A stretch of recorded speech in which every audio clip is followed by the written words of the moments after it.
Mi esposa me entregó los papeles de divorcio justo cuando le iba a contar sobre mi infertilidad, pero luego supe que estaba embarazada de mi hermano. Todo empezó en el momento más vulnerable de mi vida, justo cuando me sentía listo para enfrentar una verdad que venía cargando hacía más de un año como un secreto sucio, aunque no lo fuera. Me habían diagnosticado infertilidad tras múltiples estudios, pruebas y consultas con especialistas que me dejaron tan emocionalmente agotado como financieramente drenado. Y aunque sé que no soy el único hombre en el mundo que ha recibido esa noticia, cuando te dicen que no podés tener hijos, algo se rompe dentro de vos que ni los amigos, ni los terapeutas, ni siquiera el tiempo saben muy bien cómo arreglar. Lo mantuve en silencio, no porque me avergonzara, sino porque no sabía cómo decírselo a Emily sin que se sintiera traicionada, sin que pensara que le había mentido por omisión. Porque cuando uno se casa creyendo que va a tener una familia algún día, y de repente te dicen que eso no va a pasar, al menos no de forma biológica. La idea de destruir el sueño de tu pareja se convierte en una tortura diaria. Y sí, la pensé en todas las formas posibles, con una cena especial, con una carta escrita a mano, incluso de la forma más cobarde, con una llamada. Pero terminé eligiendo lo que creí que era más honesto, mirarla a los ojos en la mesa de nuestra cocina y decirle la verdad con las palabras más simples que encontrara. Ese día, sin embargo, no salió como lo imaginé. Había vuelto del trabajo con la carta oficial del urólogo guardada en el bolsillo trasero del pantalón. Me temblaban las manos, pero sentía que ya era momento de dejar de postergar. Incluso me había tomado el atrevimiento de preparar una comida sencilla, como para amortiguar el impacto, como si una cena de pollo con arroz pudiera suavizar la bomba que estaba a punto de soltar. Pero ni siquiera alcancé a poner el plato en la mesa cuando Emily apareció en la cocina con un sobre amarillo en la mano. No dijo mucho. Solo se quedó parada frente a mí, con una expresión que no supe cómo leer en ese momento. Se la veía nerviosa, con los ojos brillosos y la mandíbula tensa. Me ofreció el sobre sin decir una sola palabra, como si el contenido se explicara por sí solo. Pensé que era alguna factura, o algo del banco. Jamás imaginé que serían los papeles de divorcio. Me tomó unos segundos entender lo que estaba pasando. Abrí el sobre con torpeza, y al leer las primeras líneas me invadió una mezcla de incredulidad, rabia y, sobre todo, un vacío tan hondo que me costó sostener la mirada. Ella, por su parte, respiró hondo, se acomodó un mechón detrás de la oreja, y con una voz más firme de lo que habría esperado, me dijo que ya no sentía lo mismo, que se sentía perdida en la relación. Que esto ya no la hacía feliz. Lo dijo como si estuviera leyendo un discurso ensayado 1000 veces frente al espejo. Yo no podía ni siquiera parpadear. Tenía la carta del urólogo en una mano, los papeles de divorcio en la otra, y sentía que todo el piso del apartamento se había vuelto líquido. Apenas pude preguntarle si había alguien más, a lo que ella respondió con un no inmediato, casi automático, que sonó más a defensa que a convicción. No insistí. No por confiarle, sino porque me sentía tan derrotado que cualquier explicación me parecía irrelevante en ese punto. Me limité a asentir, a decirle que necesitaba tiempo para pensar y a pedirle que durmiera esa noche en el cuarto mientras yo me quedaba en el sofá. Aceptó sin discutir, lo que en su momento me pareció comprensivo, pero que ahora entiendo como una manera más de facilitar su salida de la historia. Esa fue la última noche que dormimos bajo el mismo techo. Al amanecer, escuché cómo arrastraba su maleta hasta la puerta sin molestarse en despedirse. No lloró. No me abrazó. No miró atrás. Simplemente se fue. Y yo, todavía con el sobre del urólogo sobre la mesa y la copia del divorcio sobre el refrigerador. Me quedé con la imagen de su espalda alejándose y la sensación de que todo lo que habíamos construido en 8 años se había desmoronado en silencio, sin gritos, sin infidelidades aparentes, sin dramas televisivos. Una muerte lenta pero inevitable. Durante semanas intenté darle sentido a todo. Releí nuestras conversaciones, revisé viejas fotos, recordé momentos en los que la noté distante pero nunca lo suficiente como para sospechar algo grave. Pensé que tal vez, de forma inconsciente, su cuerpo sabía lo que yo no me atrevía a confesarle. Que quizás presentía mi secreto. Que tal vez esa era la razón por la que se fue, aunque no lo pudiera admitir. Pero no fue así. Lo supe poco más de un mes después, cuando mi hermana me mandó una foto sin querer desde una comida familiar. En la imagen estaban todos sonriendo, levantando copas. En una esquina, casi fuera de foco, aparecía Emily con una mano sobre su vientre y una sonrisa que no le había visto en años. No entendí. Pensé que era un ángulo extraño, o que era una casualidad. Pero días después, cuando una conocida me escribió para preguntarme cómo me sentía con lo del embarazo, se me heló el cuerpo. Entré a las redes de Emily, que había desactivado después del divorcio, y la encontré de nuevo activa. La foto de perfil era ella abrazando a Ryan, mi hermano menor. Y la publicación fijada era un anuncio cursi, lleno de corazones y letras blancas sobre fondo pastel, con la frase «Nuestro milagro llega en primavera». Ese fue el día en que ya no me temblaron más las manos. Ese fue el día en que supe que no había perdido solo a mi esposa. También había perdido a mi hermano. Y lo peor, que el hijo que estaba por nacer no solo no era mío, sino que me lo estaban restregando en la cara como si no hubieran destruido mi mundo a propósito. Fue ese día, exactamente ese, cuando decidí que no iba a dejar que todo quedara así. Iba a hacerlos pagar. No con gritos ni golpes, no con escándalos públicos ni berrinches de redes sociales. Lo haría de la forma en que más duele, en silencio, poco a poco, y con la precisión fría de quien ya no tiene nada que perder. Actualización 1. Pasaron 3 semanas desde que vi la publicación. 3 semanas de silencio total por mi parte, 3 semanas en las que mi teléfono no sonó ni una sola vez con el nombre de Emily ni el de Ryan. Y si lo pienso, no fue una sorpresa. Después de lo que hicieron, ¿qué cara iban a tener para hablarme? ¿Con qué excusa? ¿Qué iban a inventar esta vez? En lugar de buscarme, eligieron actuar como si yo nunca hubiera existido, como si nuestro matrimonio no hubiera sido más que una anécdota incómoda que querían borrar cuanto antes. La gente que nos conocía comenzó a preguntar, algunos de forma directa, otros con esa falsa curiosidad disfrazada de empatía. Yo simplemente respondía que no quería hablar del tema. No porque no tuviera nada que decir, sino porque todavía estaba procesando la forma tan sucia, tan baja, en que habían manejado todo. No era solo el engaño, no era solo la traición. Era el descaro. Era la forma en que intentaron hacer pasar ese embarazo como un milagro romántico sin mencionar que para que ese milagro ocurriera, primero tuvieron que destruir a alguien. Un sábado por la tarde, sin planearlo, fui a la casa de mi madre. Había dejado unos libros de universidad y unos documentos antiguos que necesitaba revisar. Mi intención era simplemente entrar, saludarlo justo y marcharme. Pero apenas crucé la puerta principal, algo me golpeó en el pecho. Había una risita aguda en el porche, una voz que conocía demasiado bien. Era Emily. No estaba sola. La reconocí de espaldas, con ese peinado que solía hacerse los fines de semana cuando quería sentirse cómoda pero linda. Tenía una mano sobre el vientre, y junto a ella estaba Ryan, con su actitud de siempre, esa mezcla de arrogancia y desparpajo que lo hacía parecer el protagonista incluso cuando nadie lo había invitado al escenario.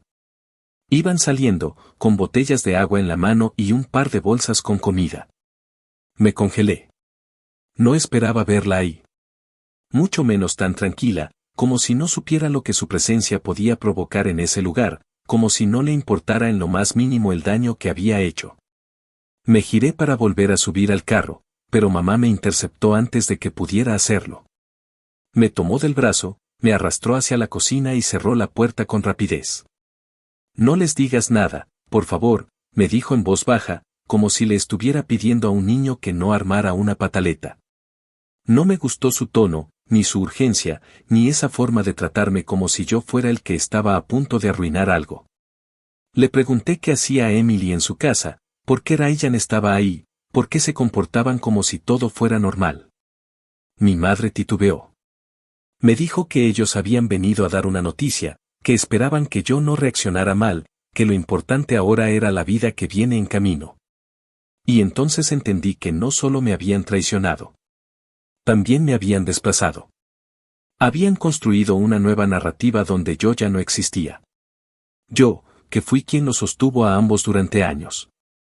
A Emily, cuando perdió el trabajo y se hundió en una crisis de ansiedad de la que salió con mi ayuda.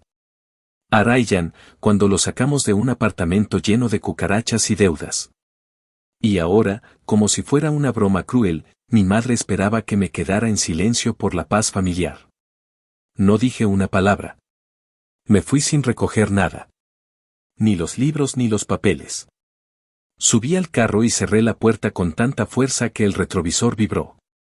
Mientras conducía, con las ventanas abiertas y el viento en la cara como única compañía, no pude evitar pensar que tal vez este era el precio de ser el responsable.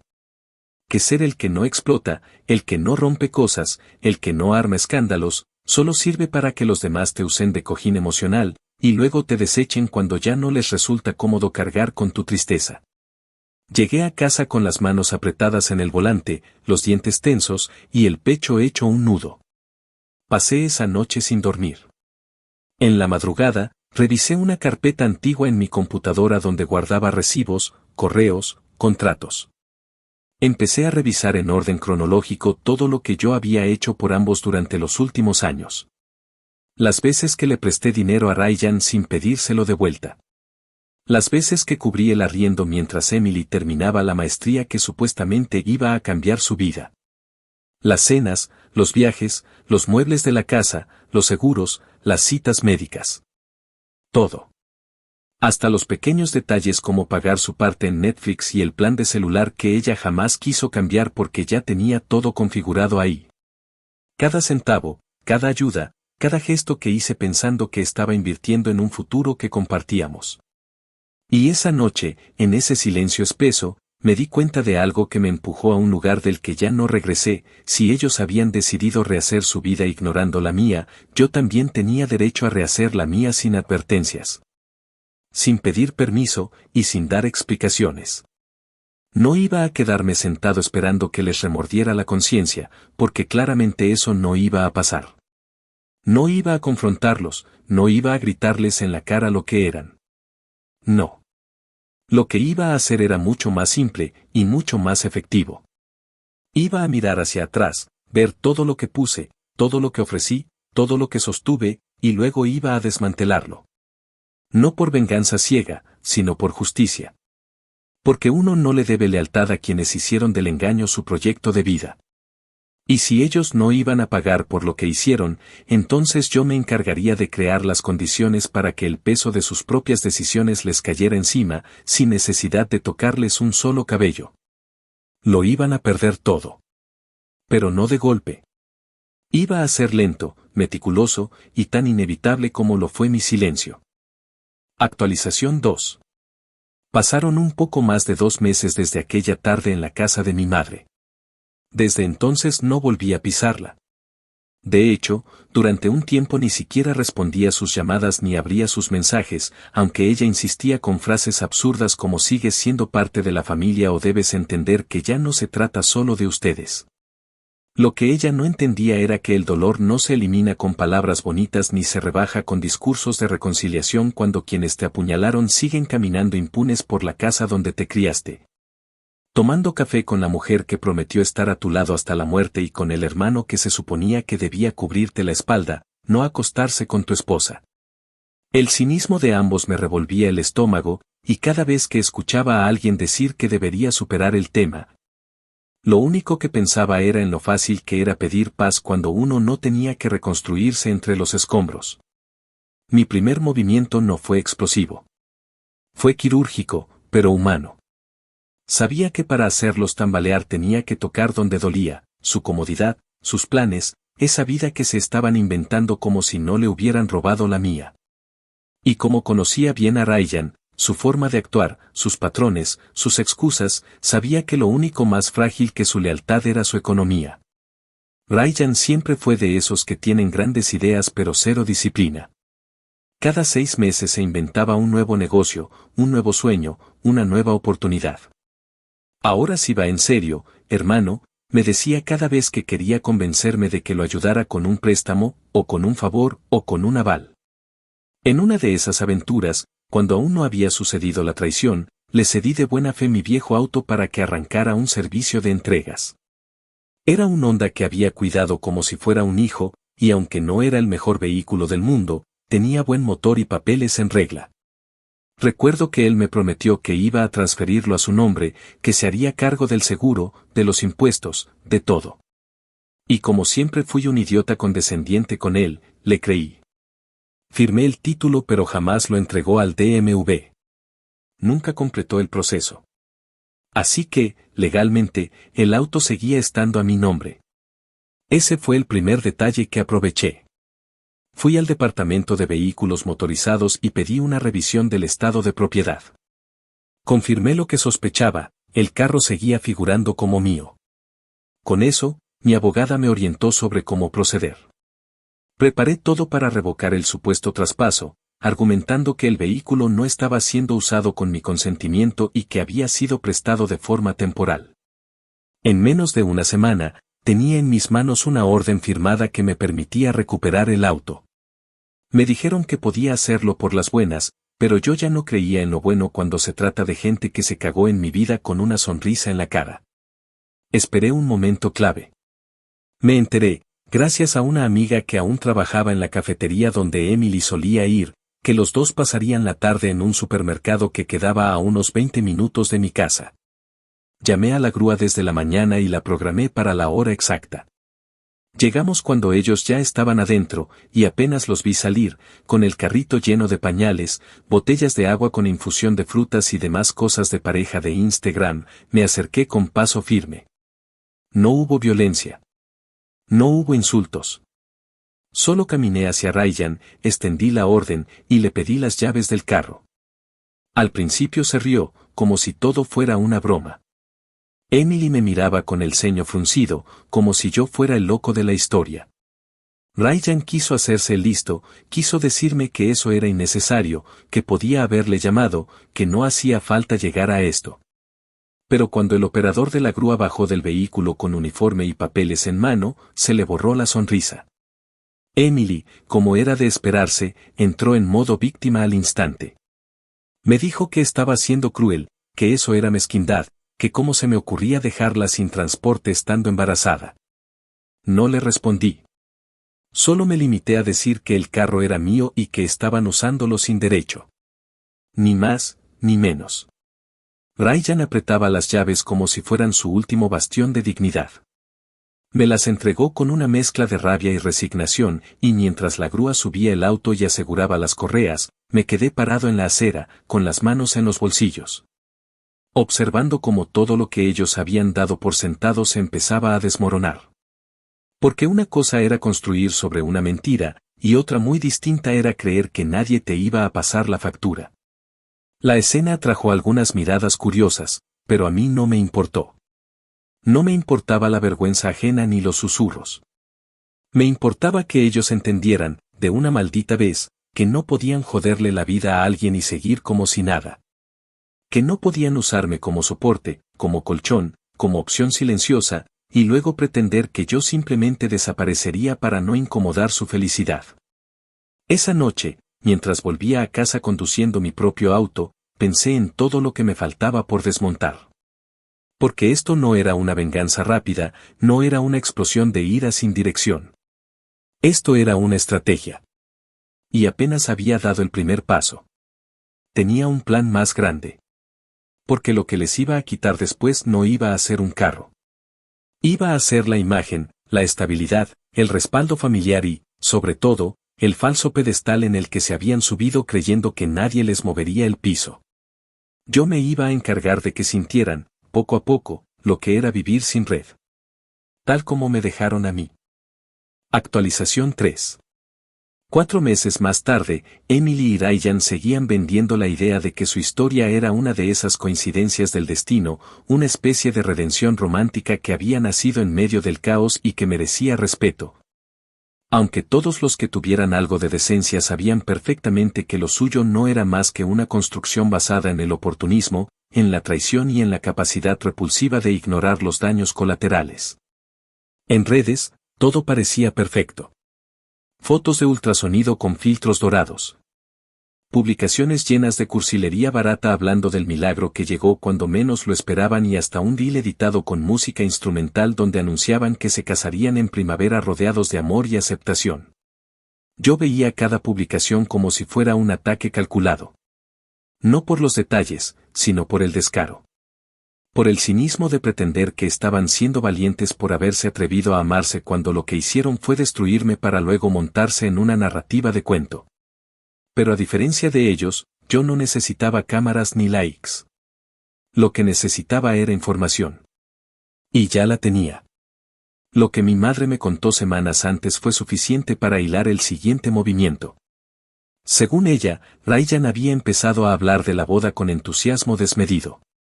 Quería hacerla al aire libre, en una finca que pertenecía a un amigo de un amigo en las afueras de la ciudad. Habían empezado a cotizar carpas, comida para 100 personas, decoración, música en vivo y hasta fotógrafos con drones. Lo más curioso de todo era que Emily, que siempre fue de gustos caros, había encontrado la forma de convencerlo de que lo barato no daba buenos recuerdos. Según mamá, la cuenta final podía estar rondando los $20,000 y ya se habían acercado a ella para pedir ayuda. No de forma directa, por supuesto. Ryan, como siempre, recurrió a la manipulación emocional. Le escribió diciendo que ella era su única figura materna, que le encantaría que la abuela del bebé fuera parte de algo tan especial, y que lo único que los detenía eran algunos obstáculos financieros. Yo escuché todo esto por teléfono, en una conversación donde mi madre no paraba de justificarlo todo. Que Ryan había madurado. Que Emily se veía más tranquila. Que el bebé necesitaba estabilidad. Que no se trataba de elegir bandos. Yo no la interrumpí, no la grité, no la confronté. Simplemente colgué con un entiendo seco, sabiendo que al día siguiente haría una llamada muy distinta. Le pedí una cita a un abogado de familia y fideicomisos que había sido recomendado por un colega. Quería blindar el poco patrimonio que mamá y papá habían construido, porque si algo me había quedado claro era que Ryan no tenía reparos en usar el chantaje emocional como moneda para conseguir lo que quería. Durante la reunión, revisamos cuentas, propiedades, el testamento anterior y encontramos la forma de reestructurar todo de tal manera que cualquier acceso a esos fondos quedara condicionado y monitoreado. Convencí a mi madre, no con amenazas ni con discursos dramáticos, sino con hechos. Le mostré cada recibo, cada movimiento bancario, cada ayuda que Ryan jamás devolvió. Le leí en voz alta los mensajes de texto donde él me llamaba tacaño por no prestarle más dinero. Le mostré su historial de empleos fallidos, de alquileres incumplidos, de excusas eternas. Le pedí, con la voz quebrada pero firme, que no cometiera el mismo error 2 veces. Una semana después, firmamos el nuevo fideicomiso. Todo quedó bajo control de un administrador externo con cláusulas específicas que protegían esos ahorros ante cualquier intento de uso indebido. Ryan no tenía idea.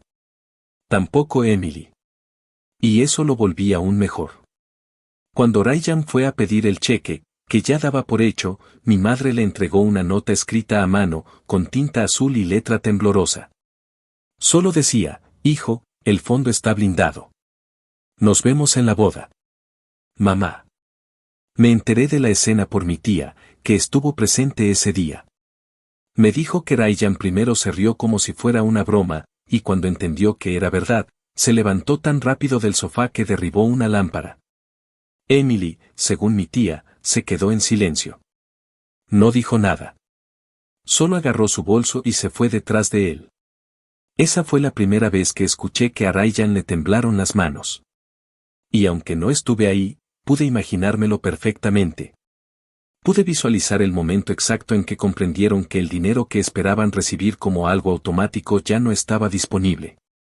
Que la jugada les había salido mal. Que la vida cómoda que planeaban financiar con la culpa de los demás ya no iba a llegar tan fácil. Pocos días después, recibí un correo de Emily. No un mensaje casual, no un texto impulsivo. Un correo redactado con evidente rabia, donde me acusaba de meterle ideas a mi madre, de estar saboteando su vida, de no saber dejar ir y seguir adelante. Me decía que ella ya había pagado por lo que había hecho, que no necesitaba más castigos, y que esperaba que algún día pudiera perdonarla.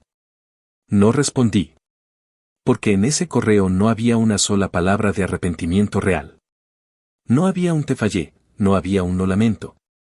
Solo había una necesidad infantil de seguir controlando el relato, de seguir pareciendo la víctima de una situación que ellos mismos crearon. Así que no le respondí. No porque no supiera qué decirle, sino porque ya no tenía interés en explicarle nada a quien eligió el camino fácil a costa de dinamitar el mío. Lo que ellos aún no sabían era que esto recién empezaba. Habían perdido un auto. Habían perdido el respaldo económico de mi madre. Pero yo estaba trabajando en algo más grande. Algo legal. Algo que tendría consecuencias reales. Porque si creían que todo esto era cuestión de aguantar hasta que yo me cansara, se iban a dar contra una pared que no sabían que llevaba años construyéndose ladrillo por ladrillo. Y esta vez, no se trataba de sentimientos. Se trataba de responsabilidad. Y esa deuda, les guste o no, les estaba por explotar en la cara. Actualización 4. 6 meses después de aquella escena con la nota escrita a mano que mi madre entregó a Ryan, ya nada en mi vida se parecía a lo que fue antes de Emily. La rutina, mis vínculos, mis prioridades, incluso mi forma de hablar, de pensar, de moverme por el mundo, todo había cambiado. Y no por elección. Cambié porque no tuve otra salida. Porque cuando te desarman desde adentro, lo único que podés hacer es aprender a reconstruirte con las piezas que quedaron. Ya no era el tipo que soñaba con tener una casa de 2 pisos en los suburbios, un SUV familiar, una parrilla de domingo y un perro que se llamara Max. No. Ahora era alguien más sobrio, más callado, más estratégico. Y sobre todo, más desconfiado. Pero no era una desconfianza que paraliza. Era una que afila. Una que te empuja a mirar todo con más lupa, con más cuidado, con más conciencia de los detalles. Porque entendí que los traidores no siempre son extraños que se cuelan en tu vida, a veces son las personas que vos mismo dejaste entrar por la puerta principal. En ese proceso de reconstrucción, me mantuve en terapia. Y eso fue más importante de lo que puedo describir con palabras. La primera vez que me senté frente a mi terapeuta, le dije que no quería sentir más. Que lo único que buscaba era una forma de desconectar la rabia, el dolor, la humillación. Ella me miró en silencio durante varios segundos antes de decirme que eso era imposible, pero que sí podía aprender a usar todo eso como energía. Y tenía razón. Cada sesión me ayudó a ordenar el caos. A ver con claridad lo que tenía enfrente. A entender que lo que me habían hecho no solo era una traición emocional, sino también una traición económica, moral, incluso jurídica. Porque no fue un error. No fue un desliz. Fue un proceso calculado donde me utilizaron, me drenaron, y luego me descartaron. Y eso, en un país como este, no siempre queda impune. Empecé a armar un caso. No desde la ira, sino desde la documentación. Tenía todo guardado. Desde los recibos de los tratamientos de fertilidad que Emily había aceptado hacer conmigo mientras, al parecer, ya estaba acostándose con mi hermano. Hasta las transferencias que le hice para cubrir su matrícula en un programa de posgrado en psicología educativa. Conservaba los correos donde hablábamos sobre el futuro, donde ella me pedía paciencia con los tiempos, donde me prometía que en cuanto tuviera su diploma conseguiría un trabajo digno y devolvería todo con creces. Tenía también registros de llamadas, contratos firmados con mi nombre como garante, y hasta chats donde le decía que si no podíamos tener hijos biológicos, siempre tendríamos otras opciones. Y ahí estaba la ironía más violenta de todas, mientras yo pensaba en adoptar, ella estaba embarazada de mi propio hermano. Todo eso se lo presenté a mi abogada. No buscaba anular el divorcio ni pelear por propiedades. No me interesaba tenerla de vuelta, ni quería reclamar nada de lo que ya había perdido. Pero sí quería que quedara asentado, en los términos más fríos y legales posibles, que Emily no solo había traicionado un vínculo afectivo, sino que se había beneficiado económicamente de él mientras mantenía una relación paralela con un miembro de mi familia. En Texas, eso puede constituir fraude marital, dependiendo del tipo de pruebas y de cómo se demuestre la intención. Y en mi caso, las pruebas no faltaban. Tenía fechas, documentos, registros bancarios, testigos, incluso mensajes cruzados que demostraban que ella ya mantenía contacto íntimo con Ryan mientras me decía que estaba comprometida con salvar nuestro matrimonio. Lo que terminó de cerrar la jugada fue algo que no tuve que buscar. Me llegó solo. Un conocido en común, un excompañero de trabajo de Emily que todavía me tenía en buena estima, me envió un video donde ella, en plena reunión de baby shower, se jactaba entre risas de haber hecho todo sola. Decía que Ryan al menos era más divertido y que conmigo todo era planillas, horarios y protocolos. En otra parte del video, decía que no sabía cómo explicarle a su hijo algún día que su papá es el tío del exesposo de su mamá, pero que al final lo único que importa es que tenga amor. Esa grabación fue el broche de oro. No porque me doliera, ya nada me dolía a esa altura, sino porque demostraba que ella estaba absolutamente consciente del alcance de sus actos. No era una víctima. No era una confundida. Era una mujer que decidió jugar con fuego, se quemó, y todavía tenía el descaro de reírse de ello. Con todo eso, interpusimos una demanda civil por daños económicos, estrés emocional y conducta fraudulenta durante el matrimonio. Se trataba de una figura poco común, pero totalmente válida dentro del sistema. No estábamos pidiendo cárcel. Estábamos pidiendo reparación. Que se reconociera, en términos legales y ante un juez, que Emily se benefició de mi dinero, mi confianza, y mi planificación mientras mantenía una vida paralela. Incluimos a Ryan como parte del proceso, ya que algunos de los pagos, como la compra de un celular, el seguro médico y hasta gastos de vivienda, también lo beneficiaron indirectamente mientras vivía en mi casa como visita temporal. Cuando les llegaron los citatorios, el silencio fue total. Emily no me escribió más. Ryan tampoco. Mi madre solo me mandó un mensaje diciendo que le dolía en el alma ver cómo la familia se estaba destruyendo. No le respondí. Porque si algo entendí en este camino fue que no soy responsable por lo que los demás eligen romper. Y si para que haya justicia hay que hacer ruido, entonces bienvenido sea el escándalo. La audiencia fue pautada para unas semanas más tarde.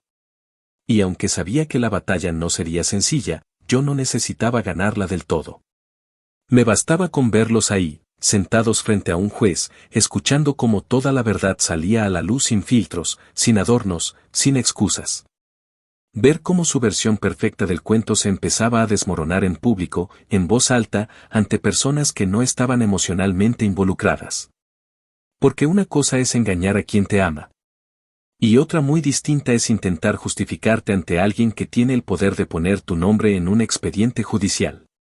Y esa, justo esa, era la parte que venía a continuación. La que no podían controlar con sonrisas ni filtros de Instagram. La parte donde por fin iban a tener que enfrentar lo que causaron. Actualización 5. 8 meses después de que Emily dejara los papeles de divorcio sobre la mesa sin saber que yo, ese mismo día, pensaba confesarle que era estéril, finalmente nos encontramos de nuevo. Pero no en una cocina ni en el sofá de nuestra sala compartida, sino en la frialdad silenciosa de una sala de audiencia, donde la verdad no se mide por emociones sino por documentos, pruebas y cronologías que no mienten.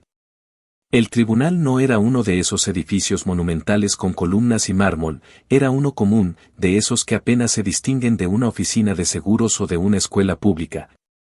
Pero dentro de esas paredes anodinas ocurrió algo que yo había estado esperando desde el momento en que descubrí que mi hermano había embarazado a la mujer con la que dormí durante casi una década. Finalmente, después de todo el silencio, de todas las noches sin dormir, de cada pequeño paso que di para desarmar sus mentiras pieza por pieza, ese día llegaron las consecuencias. Emily llegó primero. Estaba visiblemente incómoda. Su vientre ya no era una promesa futura, sino una realidad en etapa final. Y su expresión tenía esa mezcla de incomodidad física y ansiedad emocional que solo alguien que sabe que está por enfrentar algo grande puede mostrar. Se sentó en la esquina del salón, acompañada de una mujer joven que supuse era su abogada. Aunque honestamente parecía más una estudiante en prácticas que alguien capacitada para limpiar el desastre que Emily había construido. Ryan llegó minutos después, solo. Sin carpeta, sin abogado, sin plan. Me miró de reojo y enseguida bajó la cabeza, como si todavía no pudiera procesar que yo hubiera llegado tan lejos. Se sentó al otro extremo de la sala, a pocos pasos de su hermana embarazada y a una eternidad moral de mí. La audiencia no fue pública, pero hubo testigos. Mi abogada, una mujer mayor de voz pausada y mirada aguda, fue desgranando cada uno de los elementos que habíamos recolectado durante meses. Presentó los recibos de los tratamientos de fertilidad que yo había pagado sin saber que no servían de nada porque el problema no era Emily ni su cuerpo, sino el mío. Y no lo digo para victimizarme, sino para señalar lo perverso que fue que ella aceptara seguir adelante con esa mentira, mientras probablemente ya sabía que su embarazo venía de otro lado. Luego vino la parte financiera. Las transferencias a su cuenta para pagar su posgrado, el seguro médico que seguí cubriendo hasta el último día, las facturas del departamento que compartíamos, las compras realizadas con mi tarjeta. Todo alineado cronológicamente con las fechas que coincidían con el inicio de su relación con Ryan. Después llegó la parte emocional, que en estos casos se presenta como daño psicológico y estrés emocional sostenido, respaldada por los informes de mi terapeuta, con quien llevaba trabajando de forma constante desde el día en que mi mundo se cayó. Mi abogada no usó adjetivos innecesarios, no dramatizó. Simplemente se mantuvo en los hechos. Dejó que fueran ellos los que quedaran expuestos por sus propias acciones. Y cuando el juez le dio la palabra a la parte demandada, el silencio se instaló como un peso insoportable en el aire. Ryan quiso hablar primero, y lo que salió de su boca fue un revoltijo de frases sin orden, que intentaban mezclar excusas familiares con victimismo torpe. Dijo que yo siempre había sido el perfecto, que nadie entendía la presión que él sentía por ser el hermano menor del exitoso. Que Emily lo había buscado, que él no planeó nada, que solo se dejaron llevar. Que ahora que iba a ser padre, lo que más quería era poder ofrecerle a su hijo un entorno estable, y que esto, mi demanda, era una amenaza para ese entorno. El juez lo interrumpió para preguntarle si había leído las pruebas que sustentaban la demanda. Ryan se quedó en blanco. No respondió. Solo dijo que no tenía abogado porque pensaba que todo esto era una exageración. Luego fue el turno de Emily. Su voz temblaba. Dijo que nunca tuvo intención de hacerme daño, que las cosas simplemente se dieron así. Que yo también había sido frío, distante, que no siempre le ofrecí la conexión que necesitaba. Que cuando empezó a acercarse a Ryan fue porque se sentía sola, confundida. Que cuando se enteró del embarazo, ya era tarde para dar marcha atrás, y que decidió ser honesta al menos con eso, entregándome los papeles de divorcio antes de que todo explotara. El juez, con una expresión neutra que no revelaba nada, le preguntó por qué entonces había seguido recibiendo dinero de mi parte durante meses posteriores a esa supuesta ruptura emocional. Emily bajó la cabeza. Dijo que no quería complicar más las cosas. Que creyó que eso me haría sentir útil. Mi abogada pidió que esa declaración constara literalmente en el acta. Porque ese fue el momento exacto en que Emily se desnudó completamente ante la ley, había utilizado mi dolor como recurso, mi dinero como respaldo, y mi silencio como cómplice. El juez tomó una pausa breve, revisó los documentos en su carpeta y emitió su sentencia. Determinó que existía fundamento legal para considerar que ambos, Emily y Ryan, se beneficiaron económicamente de forma indebida de un vínculo que presentaron como legítimo mientras mantenían otro por debajo de la mesa. Ordenó una reparación económica proporcional. Emily debía devolverme el 70% de los gastos en los que incurrí durante los últimos 3 años de matrimonio, y Ryan asumiría el 30% restante, ya que muchos pagos también lo habían beneficiado directa o indirectamente. Además, debían cubrir los costos legales del proceso y una indemnización simbólica por daño emocional, que no iba a cambiar mi vida financiera, pero que en términos morales pesaba como un ladrillo sobre sus espaldas. Emily lloró. No gritó, no hizo escándalo, no se desmayó. Solo lloró en silencio, con los labios apretados y los hombros encogidos. Ryan no se movió. No dijo una sola palabra más. Y mientras la sala comenzaba a vaciarse y yo recogía mis papeles, me sentí extraño. No feliz, no vengado, pero sí en paz. Porque ellos, por fin, no pudieron seguir escapando con excusas. Porque ese día, por primera vez desde que todo comenzó, el relato ya no lo controlaban ellos. Y la historia no se escribió con su versión distorsionada, sino con hechos, fechas y consecuencias. Porque en esa sala pequeña, con paredes grises y sillas incómodas, se puso fin a la idea de que podían joderme y salirse con la suya. Me fui caminando. No encendí el carro de inmediato. No hablé con nadie. Solo caminé. Sentí el sol en la cara y respiré hondo. Me di cuenta de que no necesitaba que se arrastraran, ni que pidieran perdón. Ya no me importaba si se casaban o si el hijo tenía mi nombre o el de él. Lo único que me importaba era saber que, al menos una vez, el sistema hizo su trabajo. Y que ellos, aunque fuera por una vez, no pudieron evitarlo. Actualización final. Un año exacto después de haber recibido los papeles de divorcio, mi vida ya no era ni la sombra de lo que había sido cuando todo se derrumbó. Me mudé a Denver después de recibir una oferta laboral que había estado postergando por mucho tiempo, una que había rechazado en el pasado porque Emily no quería mudarse tan lejos de su familia. Irónicamente, terminé aceptando justo cuando ya no tenía familia a la que responder. El apartamento que renté está en el piso 17 de un edificio tranquilo, con ventanales que dan hacia las montañas y desde donde se puede ver cómo el sol se esconde entre las colinas nevadas cada tarde. La primera noche que dormí allí, con la ciudad extendiéndose como un tablero de luces bajo mis pies, sentí algo que no había sentido en mucho tiempo: espacio. Espacio para respirar, para pensar sin la presión constante de agradar, para ser sin estar midiendo cada movimiento por miedo a decepcionar a alguien que ya se estaba yendo en silencio. No fue fácil. El proceso de sanación no fue lineal. Tuvo recaídas. Días en los que me despertaba con el impulso absurdo de escribirle a Emily. Otros en los que me sorprendía soñando con mi hermano y con una infancia que ya no reconocía como propia. No porque fuera mentira, sino porque estaba irremediablemente contaminada. Pero lo enfrenté. No escapé. Seguí con la terapia, me uní a un grupo de hombres que pasaban por duelos complejos, comencé a correr por las mañanas, algo que siempre había evitado porque me costaba mucho comprometerme con la idea de correr solo. Ahora ya no necesitaba correr con nadie. Había aprendido a moverme al ritmo de mis propias decisiones, aunque el camino fuera largo y la vista no siempre clara. Ryan nunca pagó de golpe la deuda que el juez le asignó. Pidió plazos, renegoció, puso excusas. Pero el sistema fue implacable. Cada vez que intentaba atrasarse, la corte intervenía. No tenía mucho de dónde sacar, porque nunca fue una persona previsiva, y eso fue parte del castigo que, sin necesidad de tocarlo, terminó cumpliéndose. Tuvo que vender su computadora, luego su moto, luego empezó a trabajar como repartidor en una aplicación de envíos locales. Mi madre, con la que aún hablo con distancia pero sin odio, me contó que lo ha visto poco. Que dejó de aparecer tan seguido, y que cuando va, nunca se queda mucho. Que el niño, sí, al final fue un niño, nació con algunas complicaciones menores pero ya está bien. No le pregunté nada más.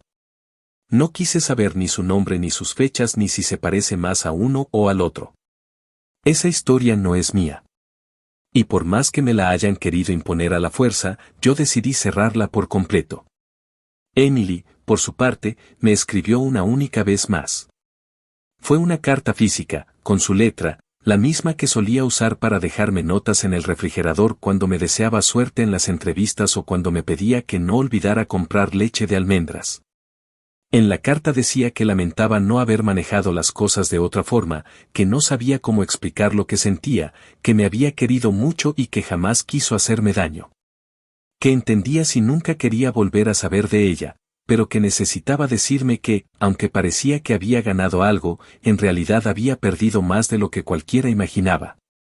Dobló la carta en 3 partes y la firmó solo con su nombre. Sin dirección, sin un número de teléfono, sin una invitación a responder. Leí esa carta una vez. Luego la guardé en una caja de cartón junto con algunas otras cosas que decidí no tirar pero tampoco mantener cerca, las fotos viejas, un par de tarjetas de cumpleaños. Un cuaderno donde alguna vez escribimos ideas para nuestra casa ideal. No me aferré a eso. Pero tampoco sentí que necesitara destruirlo. A veces el castigo más duro no es la rabia, sino la indiferencia. Saber que alguien puede seguir adelante sin ti, sin gritar, sin vengarse con fuego, solo caminando hacia otro lugar donde ya no hay lugar para vos. Decidí hacer algo útil con el dinero que recuperé tras la demanda. Después de pagar lo que debía y cubrir algunos gastos pendientes, doné una parte a una clínica especializada en fertilidad masculina que ofrece apoyo emocional gratuito a pacientes recién diagnosticados. Lo hice en silencio, sin placas con mi nombre, sin agradecimientos públicos. Solo porque sabía lo que se siente estar solo frente a un diagnóstico que te arrebata una parte de lo que creías que era tu destino. El resto del dinero lo usé para pagar un retiro de escritura creativa al que siempre quise asistir y para cubrir los gastos iniciales de una idea de negocio que llevaba años postergando. Me di esos gustos no como premio, sino como recordatorio de que todavía puedo construir algo mío, sin necesidad de que otros lo validen. Hoy, cuando alguien me pregunta qué pasó con mi exesposa o por qué no hablo con mi hermano, no entro en detalles. Solo digo que fue una historia que terminó mal pero que me enseñó cosas que nadie más me pudo haber enseñado. Que a veces las personas que más te aman también son capaces de herirte de las formas más profundas y que no se trata de entenderlas ni de perdonarlas a la fuerza, sino de soltarles la mano y caminar sin mirar atrás. No siempre hay justicia perfecta, no siempre hay cierres cinematográficos, pero en mi caso, lo que sí hubo fue una certeza, que todo lo que me arrancaron, lo recuperé con paciencia. Y que la herida, aunque siempre va a dejar una cicatriz, ya no duele como antes. Porque aprendí a vivir sin esperar disculpas. Y porque la paz, esa que no se compra ni se regala, por fin se instaló en mi casa, en mi cabeza y en mi cuerpo. Y eso, al final, fue la única venganza que realmente valía la pena.